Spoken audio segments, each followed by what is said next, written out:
comes. Let us have a small recap of what we have read in the previous videos. That is, we know that it is important, we came to know that it is very important to distinguish between the capital and the revenue, because wrong classification of the item will lead to the incorrect ascertainment of profit and loss, and also even the financial position of the business. அதுக்கான ஒரு example கூட நான் உங்களுக்கு கொடுத்திருந்தேன். அதாவது capital எக்ஸ்பெண்டிச்சரை ரெவென்யூவோ இல்ல revenue எக்ஸ்பெண்டிச்சரை கேபிட்டலாவோ கொடுத்தா அது எப்படி வந்து ப்ராஃபிட்டை பாதிக்கும் அப்படிங்கறத உங்களுக்கு ஒரு எக்ஸாம்பிளோட எக்ஸ்பிளைன் பண்ணியிருந்தேன் அந்த வீடியோல. அதுக்கப்புறம் we had a discussion about the classification of the expenditure, especially capital expenditure and revenue expenditure. When the benefits of an expenditure is available for number of years அப்படின்னா such expenditure is treated as a capital expenditure.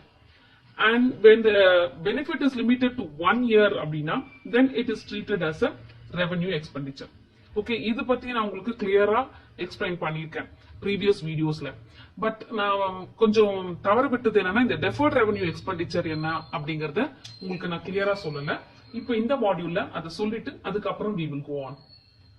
இப்போ deferred அப்படின்னா என்னன்னா இது hold பண்றது இல்ல தள்ளி வைக்கப்பட்டது, இல்லனா we can say it as postponed. அதுக்கான வர ரெவென்யூ வந்து போஸ்ட்போன்ட் ஆகிருக்கு அப்படின்னு சொல்றது தான் deferred revenue. Okay, see for example சில எக்ஸ்பெண்டிச்சர்லாம் இருக்கும், ரொம்ப வந்து it will be treated as a revenue, but இது வந்து யூசுவலா ஹெவியா இருக்கும். ஆனா அதோட பெனிஃபிட் வந்து it will be available for more than 1 year. ஆனா அதோட எக்ஸ்பெண்டிச்சர் பார்த்தீங்கன்னா it will spread to the number of accounting years. So இது வந்து it is capitalized. அதுல ஒரு portion of the total amount தான் வந்து charged to the profit and loss account. Balance என்ன பண்ணுவாங்க அப்படின்னா அசட் சைட்ல காமிப்பாங்க. ஓகேவா, say for the case of expenditure of an advertisement அப்படின்னு வச்சுக்கோங்க. இது வந்து it is not a routine advertisement. அந்த அமௌண்ட் இன்வால்வ் ஆயிருக்கிறது பாத்தீங்கன்னா it will be heavy, unusually heavyயா இருக்கும். ஆனா இதோட பெனிஃபிட் வந்து it will not be exhausted in 1 year. ஓகேவா, but it will continue over 2 or 3 years. For example ஒரு ப்ராடக்ட்டுக்கு நம்ம அட்வர்டைஸ்மெண்ட் பண்றோம் அப்படின்னா அது மக்களை போய் ரீச் ஆகி அது பிராண்ட் மனசுல பிக்ஸ் ஆகி அது நல்ல பேரை எடுத்து அதுக்கப்புறம் நமக்கு வாங்க வர்றதுக்கு அது நம்மளோட சேல் இம்ப்ரூவ் ஆகிறதுக்கு it will take at least 2 to 3 years. But அதுக்காக நம்ம செலவு பண்றோம் இல்லையா, அந்த அட்வர்டைஸ்மெண்ட்டுக்காக நம்ம செலவு பண்றோம்ல, அது வந்து யூஸ்வலா ஹெவியா தான் இருக்கும். ஆனா அதனால நமக்கு ரெவென்யூ வந்து பின்னாடி வரும். அதுதான் போஸ்ட்போன்ட் ரெவென்யூ, டெஃபர்ட் ரெவென்யூ. அதுக்கான எக்ஸ்பெண்டிச்சர் ஹெவியா இருக்குது. Do you understand what is deferred revenue expenditure? Okay, so first year என்ன பண்ணுவாங்கன்னா 1/3 of the amount வந்து profit and loss accountலயும் அதுக்கப்புறமா பேலன்ஸ் ஷீட்ல மீதி அமௌண்ட் போடுவாங்க. செகண்ட் இயர் பாத்தீங்கன்னா அதே மாதிரி similar amount profit and loss account, அதுக்கப்புறம் அது பேலன்ஸ் ஷீட்ல காமிப்பாங்க. சோ இது என்ன ஆகும்னா every expenditure which is regarded as deferred revenue is treated in the same way. இந்த ஃபைனல் அக்கௌண்ட்ஸ் இப்படி தான் ட்ரீட் பண்ணுவாங்க. ஒரு இயர் ஒரு அமௌண்ட் மட்டும் காமிப்பாங்க P&L. ஓகேவா, so this is the way. அதனால தான் அதை வந்து deferred revenue expenditure அப்படின்னு சொல்றோம். அது வந்து அதுக்குல இருந்து வர ரெவென்யூ வந்து நமக்கு என்னவா இருக்கும், போஸ்ட்போன்ட் ஆகி தள்ளி வரும். 3 வருஷம் 2 வருஷம் தள்ளி தான் வரும். ஆனா எக்ஸ்பெண்டிச்சர் எப்படி இருக்கும், ஹெவியா இருக்கும். நம்ம எவ்வளவு தூரம் அதுக்கு எஃபோர்ட் போட்டு இந்த அட்வர்டைஸ்மெண்ட்டுக்காக நம்ம ஸ்பெண்ட் பண்றோமோ அதுக்கான ரெவென்யூ வரும். ஆனா உடனே வராது, அது போய் ரீச் ஆகணும். ஒரு 2-3 years கழிச்சு தான் நமக்கு வரும். That is why we call it as a deferred revenue expenditure. Hope you are clear with the capital expenditure, revenue expenditure and deferred revenue expenditure. அதுக்கப்புறம் நம்ம previous வீடியோல ஏற்கனவே நம்ம பார்த்ததுதான் capital receipts and revenue receipts na enna அப்படிங்கிறது. Capital receipts na receipts in the form of additions to the capital, liabilities or sale proceeds of the fixed assets which is repayable. அதெல்லாம் capital receipt. Revenue receipt அப்படின்னா it will be arising out of the services rendered or the goods sold, either interest received, commission earned. அதெல்லாம் என்னது, it is not going to be repayable. Okay, or anything earned out of shares and premium, அது எல்லாமே என்னது, revenue receipts. So hope you are clear with the classification of the expenditure and also the receipts.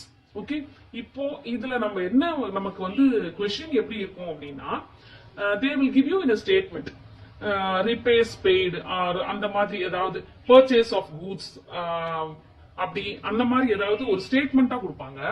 அதை நம்ம என்ன பண்ண போறோம்னா we are just going to classify them whether it is a capital or revenue item or deferred revenue அப்படிங்கறது மட்டும் தான் நம்ம classify பண்ண போறோம்.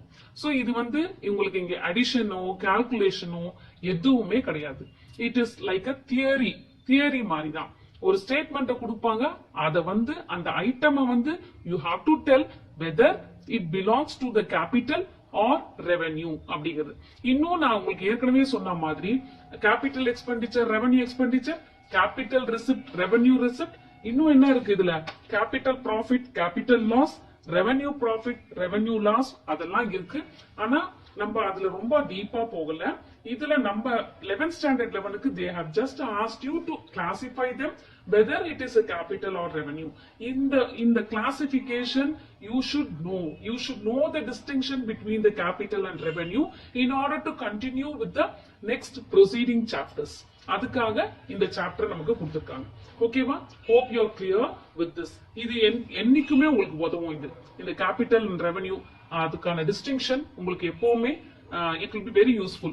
So இத நீங்க கண்டிப்பா பாத்துக்கோங்க. and 11th standard level this is very very easy. You can easily score ஒரு 5 marks ஒரு 3 marks வரதுக்கு வாய்ப்பு இருக்கு. 2 marks 3 marks ஆவது வர வாய்ப்பு. Definitely 5 marks you will get out of this. Okay, so it will be very useful. இப்போ நம்ம என்ன பண்ணலாம், we may go to the exercise sums, right? As regarding the exercise sums in unit 11 capital and revenue transactions, நான் இந்த exercise sumsல அப்படியே உங்களுக்கு சொல்லிட்டே போக போறேன். Okay, because we are going to write only the statement. Okay, so state whether the following expenditures are capital, revenue or deferred revenue. நீங்க என்ன பண்ணணும், just one போட்டு இது வந்து கேபிட்டலா ரெவென்யூவா அப்படின்னு தான் எழுத போறீங்க. ஓகே, சோ அட்வர்டைசிங் ஏற்கனவே உங்களுக்கு இப்பதான் நான் ஜஸ்ட் சொன்னேன். நம்ம பண்ற எக்ஸ்பெண்டிச்சர் வந்து ஹெவியா இருக்கும் ஃபார் த அட்வர்டைஸ்மெண்ட். பட் அதுக்கான ரெவென்யூ வந்து we will get it after 2 or 3 years. அதாவது போஸ்ட்போன்ட் ஆகி நமக்கு கிடைக்கும். அதெல்லாம் என்ன expenditure? deferred revenue expenditure. Right, ஏற்கனவே உங்களுக்கு சொல்லிட்டேன் இதை. Okay, next registration fees paid at the time of registration of the building. So புதுசா ஒரு பில்டிங் வாங்குற அதுவே வந்து நமக்கு கேபிட்டல் தான். சோ அதுக்கான ரெஜிஸ்ட்ரேஷன் ஃபீஸ் அந்த காஸ்ட் ஆஃப் த பர்ச்சேஸ்லயே தான் அதுவும் சேர்ந்து வருது. So that is said to be capital expenditure. Right, நீங்க கேபிட்டல்னு எழுதினாலும் ஓகே. நெக்ஸ்ட் ஏன்னா அவங்க பர்டிகுலரா எக்ஸ்பெண்டிச்சர்னு கொடுத்திருக்காங்க, அதனால you write it as capital expenditure. Next expenditure incurred on repairs and whitewashing at the time of purchase of an old building in order to make it usable. அதாவது ஒரு என்ன பண்ணிருக்காங்கன்னா they have incurred expenditure. என்ன மாதிரி எக்ஸ்பெண்டிச்சர்னா repairs, white wash. எப்ப நடந்திருக்கு அப்படின்னா ஒரு அசட்டை பர்ச்சேஸ் பண்ணும்போது நடந்திருக்கு. சோ அது என்ன பண்ணணும், அது பண்ணா மட்டும்தான் அதை வந்து யூசபிள் கண்டிஷனுக்கா மாத்த முடியும். So that is said to be a capital expenditure. Right, hope you are clear with this. இதுதான் first sum. Okay, now we will move on to exercise sum number 2. Classify the following items into capital or revenue. Capital or revenue on மட்டும் சொல்லுங்கன்னு சொல்லிருக்காங்க. Registration expenses incurred for the purchase of land. See, any expenses which results in the acquisition of the fixed assets அப்படினாலே that comes under the capital. Okay, repairing charges paid for remodeling the old building purchase. They have purchased the fixed asset. அதை வந்து reusable கண்டிஷனுக்காக அதுல இருந்து long term advantage எடுக்கிறதுக்காக repairing charges பண்ணிருக்காங்க. So it is a capital item. Next, carriage paid on goods purchased. இது என்னன்னா goods purchased, not fixed asset. This is not a fixed asset. அதனால this comes under the revenue item. Okay, do you understand? இது வந்து building, இது வந்து land, இதெல்லாம் fixed asset. So only when the expenses incurred for acquisition of the fixed assets na it is said to be a capital, whereas goods அப்படினா it is meant for resale. அப்போ அதுல இருந்து வரது revenue நமக்கு. So it is a revenue expenditure and not a capital expenditure. Goods அப்படின்னு வந்தாலே it comes under the category of revenue item.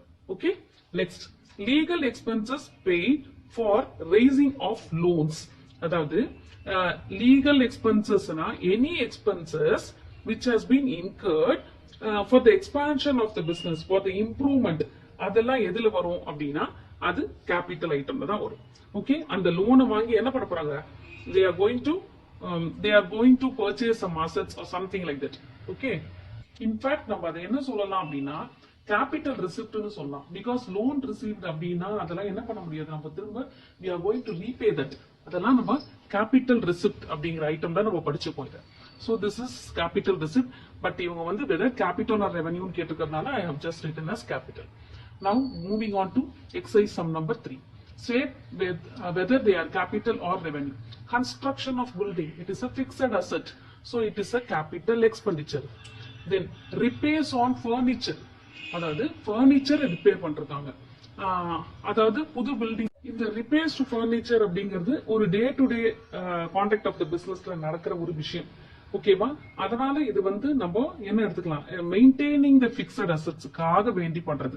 So it is said to be a revenue item. Okay, next white washing the building. இதுவும் என்ன பண்றோம், maintain பண்றதுக்காக, fixed asset maintain பண்றதுக்காக பண்ற செலவு. So it comes under the revenue. Okay, pulling down the old building and rebuilding, இது வந்து பெரிய அமௌண்ட், இது 4 lakhs. அப்போ அது வந்து நம்ம வந்து அதை எடுத்து வச்சு நம்ம என்ன பண்ணலாம், இது கேபிட்டல் அப்படின்னு நம்ம இது வந்து ஒரு ஓல்டு பில்டிங் என்ன பண்ணிட்டோம், டிமாலிஷ் பண்ணிட்டு புதுசா பில்டிங் கட்டுறோம். It is a capital expenditure. அது பண்ணா மட்டும்தான் உன்னால பிசினஸ் ரன் பண்ண முடியுங்கிற situation. So it comes under the capital expenditure. And move on to fourth sum. Classify the following items into capital and revenue. 50,000 spent on railway sliding. அது கட்டுறதுக்காக நம்ம பண்றது ஒரு பிக்ஸட் இது அசெட். சோ அது வந்து capital item. Loss on sale of old furniture, இது நான் வந்து உங்களுக்கு சொல்லியிருக்கேன், கேபிட்டல் லாஸ் ரெவென்யூ லாஸ்லாம் இருக்குன்னு. அந்த மாதிரி இது வந்து loss on sale of old furniture அப்படிங்கிறது இது வந்து ஆக்சுவலா ரெவென்யூ லாஸ் இது. ஓகேவா, அப்புறம் carriage paid on goods sold, ஏற்கனவே சொல்லியிருக்க கூட்ஸ் அப்படிங்கிறது வந்து இது வந்து comes under the revenue. It is not a fixed asset, so it comes under the, இதெல்லாம் மென்ட் ஃபார் ரீசேல் அப்படிங்கிறதுனால கூட்ஸ் அப்படிங்கிறது it comes under the revenue and does not comes under the capital. Next fifth sum. State whether the following are capital, revenue are deferred revenue. Legal fees paid to the lawyer for acquiring a land. So fixed asset வாங்குற அதுக்கு ரிலேட்டடான legal expenses, அதனால இது capital expenditure. Okay, then heavy advertising cost of rupees 12 lakhs spent on introducing a new product. Heavy advertisement, appo idu deferred revenue expenditure. Okay, next renewal of factory license. நம்ம factory license வாங்கினா அது வந்து நமக்கு capital, ஆனா இருக்கிற licence renewal பண்றோம், அது normal course of பிசினஸ்ல பண்றது, அதனால இது revenue item. Right, a sum of rupees 4,000 was spent on painting the factory. இதுவும் நார்மல் கோர்ஸ் ஆஃப் தி பிசினஸ்ல நடக்கிறது, that comes under the revenue. இதே வந்து painting a new factory, purchase பண்ண ஃபேக்டரியை பெயிண்ட் பண்றாங்க அப்படின்னா அது வந்து காஸ்ட் ஆஃப் தி பர்ச்சேசிங்ல போய்டும், அது கேபிட்டல்ல வரும். இது வந்து just they are painting the factory which is already existing. Okay, so it comes under the revenue. Now coming to the sixth sum. Classify the following receipts into capital and revenue. Sale proceeds of goods 75,000. இப்போ இது வந்து goods, it is not a fixed assets, so this comes under the revenue. Right, loan borrowed from the bank 2,50,000. loan that is repayable. Okay, அது வந்து capital receipt. actually இது வந்து capital receipt. Okay, ஏற்கனவே சொல்லிருக்கேன், loan received, additional capital introduced, அதெல்லாம் வந்து அது capital receipt which we are going to repay it, அதனால அது capital receipt. Sale of investment, இது வந்து இன்வெஸ்ட்மெண்ட் அப்படிங்கிறது அந்த கேபிட்டல் தான், அது ஆக்சுவலா இன்வெஸ்ட்மெண்ட், அதை நம்ம சேல் பண்றோம், அதனால வர்றது இது capital receipt. Okay, next commission receive, இது வந்து நார்மல் கோர்ஸ் ஆஃப் பிசினஸ்ல நமக்கு நடக்கிறது, இது which we are not going to repay it, so it comes under the revenue. And 1,400 wages paid in connection with the erection of a new machinery. புதுசா ஒரு machinery வாங்கிட்டாங்க, அதுக்கு இன்ஸ்டாலேஷன் பண்ணிட்டாங்க, அது ரிலேட்டட் ஆன expenses, so it comes under the capital item. Okay, hope you are clear with this. Now coming to the final sum. Identify the following items into capital or revenue. Audit fees paid. This is the normal fees which is occurring in the normal course and the regular course of the business, so it comes under the revenue. Okay, labor welfare fees, this also comes under the revenue. And then 2000 paid for servicing the company vehicle, இதுவும் normal course of businessல நடக்கிற ஒரு ரெகுலரான விஷயம். So it comes under the revenue. Then repair to furniture purchased second hand, fixed asset purchase பண்ணிருக்காங்க, second hand furniture தான், but still அதுக்கு தேவையான repairs பண்ணிருக்காங்க, which will give you the advantage for the long term. So it comes under the capital item. Next, rent paid for the factory. This will be occurring in the normal and the regular course of the business. Rent paid, audit paid, commission paid, idellame comes under the revenue item. So these are all the sums regarding the capital and revenue transactions. Hope you are clear with this. இந்த எல்லா சம்ஸும் நான் ஒரே மாடியூல்ல போட்டுட்டேன்னு இது பண்ணிக்காதீங்க. But அதுக்கு முன்னாடி நான் கொடுத்திருக்க இன்ட்ரோடக்ஷன் வந்து it will be much helpful for you. Illustration sums எல்லாம் போட்டு பாருங்க. Okay, hope you are clear with this.